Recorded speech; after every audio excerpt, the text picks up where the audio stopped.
Bilang ng mga namatay sa magnitude 6.9 na lindol sa Cebu, hindi bababa sa 60 individual ayon sa NDRRMC. Para sa iba pang detalye, makibalita tayo kay Mar Gabriel. Mar.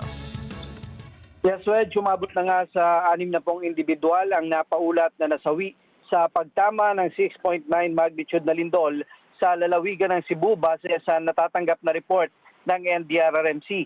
Ayon kay Office of the Civil Defense, Deputy Administrator ASEC Bernardo Alejandro, patuloy ang pagpasok ng mga impormasyon at kasalukuyan itong biniberipika ng kanilang mga tauhan sa ground.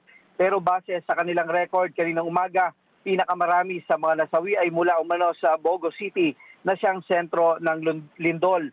May mga naitala ring nasawi sa kalapit na bayan ng San Remeo, sa Tabuelan at sa bayan ng Madilin sa Northern Cebu.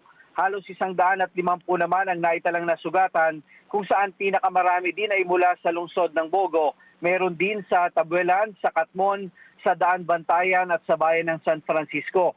Nagpapatuloy naman ang search and rescue operations sa mga napaulat na natrap sa mga gumuhong gusali.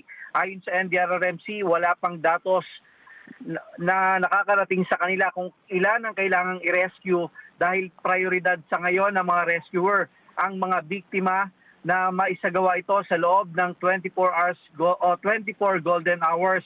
Nagpapatuloy din daw ang rapid damage assessment at ang needs analysis sa mga lugar na naapektuhan ng lindol.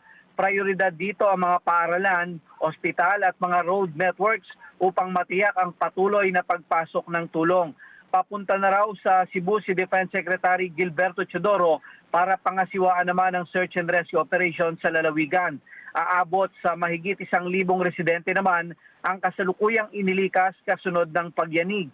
Kasalukuyan silang tumutuloy sa mga tent, sa mga open spaces dahil nagpapatuloy ang mga nararanasang aftershocks. Pangunahin daw na pangailangan ng mga residente ngayon ang food packs at mga inuming tubig. Para sa Mata ng Agila, Mar Gabriel, matatag, matapang, matapat.